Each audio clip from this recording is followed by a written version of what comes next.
ಅಹಿಂದ ನಾಯಕ ಅಂತ ಸಿದ್ದರಾಮಯ್ಯ ಹೇಳುತ್ತಾರೆ ಬಿಟ್ಟು ವಿನಃ ಈ ಅಹಿಂದ ಸಮುದಾಯಕ್ಕೆ ಏನು ಮಾಡಿದೆ ಅಂತಕ್ಕಂಥದ್ದು ಭಾಳ ಇಂಪಾರ್ಟೆಂಟ್.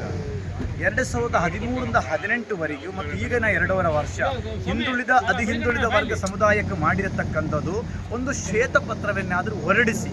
ಆದ್ದರಿಂದ ಮಾನ್ಯ ಮುಖ್ಯಮಂತ್ರಿಗಳು ಅಹಿಂದದ ಹೆಸರು ಹೇಳುತ್ತಾರೆ ಬಿಟ್ಟು ಅಹಿಂದದ ಸಮುದಾಯಗಳಿಗೆ ಇವತ್ತುವರೆಗೂ ಕೂಡ ಏನೂ ಆಗಿಲ್ಲ ಅಂತಕ್ಕಂಥದ್ದು ಭಾಳ ಸ್ಪಷ್ಟತೆ ಇದೆ. ಆದ್ದರಿಂದ ಮಾನ್ಯ ಡಿ ಕೆ ಶಿವಕುಮಾರ್ ಅವರು ರಾಜ್ಯದ ಮುಖ್ಯಮಂತ್ರಿ ಆಗುವುದಕ್ಕೆ ಯೋಗ್ಯವಾದ ವ್ಯಕ್ತಿ ಇದೆ. ಅಷ್ಟೇ ಅಲ್ಲ, ಕಾಂಗ್ರೆಸ್ ಪಕ್ಷ ಸಂಕಷ್ಟ ಪರಿಸ್ಥಿತಿಯಲ್ಲಿದ್ದಾಗ ಅಧ್ಯಕ್ಷ ಸ್ಥಾನ ತೆಗೆದುಕೊಳ್ಳಕ್ಕೆ ಯಾರೂ ಇದ್ದಿಲ್ಲ ರಾಜ್ಯದಲ್ಲಿ.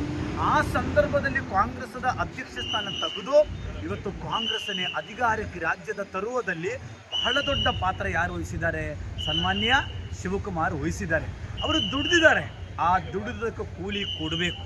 ಆದ್ದರಿಂದ ಡಿ ಕೆ ಶಿವಕುಮಾರ್ ಅವರು ರಾಜ್ಯದ ಮುಖ್ಯಮಂತ್ರಿಗಳಾಗಬೇಕು ಅಂತ ಪ್ರಣವಾನಂದ ಸ್ವಾಮೀಜಿ ಅಷ್ಟೇ ಅಲ್ಲ, ರಾಜ್ಯದ ಅತಿ ಹಿಂದುಳಿದ ಮಠಾಧೀಶ್ವರ ಮಹಾಸಭೆ ಸೇರಿದೆ 32 ಮಠಾಧಿಪತಿಗಳ ಒಕ್ಕೂಟ. ನಾವು ಅವರ ಮನೆಗೆ ಹೋಗಿ ಅವ್ರಿಗೆ ಬೆಂಬಲವನ್ನು ಸೂಚಿಸಿದ್ದೀವಿ. ಸಾಕಷ್ಟು ಯೋಜನೆಗಳು, new vision, new version D K ಶಿವಕುಮಾರ್ಗಿದೆ. ಅಷ್ಟೇ ಅಲ್ಲ, ಡೆಲ್ಲಿಯಲ್ಲಿ ಡಿ ಕೆ ಶಿವಕುಮಾರ್ ಅವರ ಡಿ ಕೆ ಸುರೇಶ್ ಅವರ ತಲೆಯಲ್ಲಿ ಕೈ ಇಟ್ಟು ಮಾನ್ಯ ಮುಖ್ಯಮಂತ್ರಿಗಳು ಹೇಳಿದರಂತ ಸುದ್ದಿ ಇದೆ. ಅದೇ ಪ್ರಕಾರ ಕೊಟ್ಟ ಮಾತು ಪ್ರಕಾರ ಮುಖ್ಯಮಂತ್ರಿಗಳು ನಡ್ಕೋಬೇಕು. ಇದು ನಾನು ಹೇಳತಕ್ಕಂಥದ್ದು.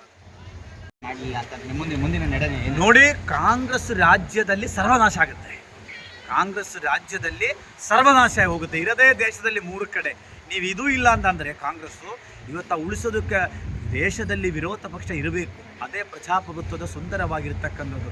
ಆದರೆ ನಿಮ್ಮ ನಡವಳಿಕೆಯಿಂದ 2.5 ವರ್ಷ 8 ವರ್ಷ 7 ವರ್ಷ ಆಯ್ತಲ್ಲ ಮುಖ್ಯಮಂತ್ರಿಗಳು ಕೊಟ್ಟ ಮಾತ್ರ ಕೊಡಿ ಅಂತಕ್ಕಂಥದ್ದು ನಾವು ಅತಿ ಹಿಂದುಳಿದ ಮಠಾಧೀಶ್ವರ ಮಹಾಸಭೆಯ ರಾಜ್ಯದ ಅಧ್ಯಕ್ಷರಾಗಿ ನಾನು ಹೇಳುತ್ತಾ ಇದ್ದೇನೆ.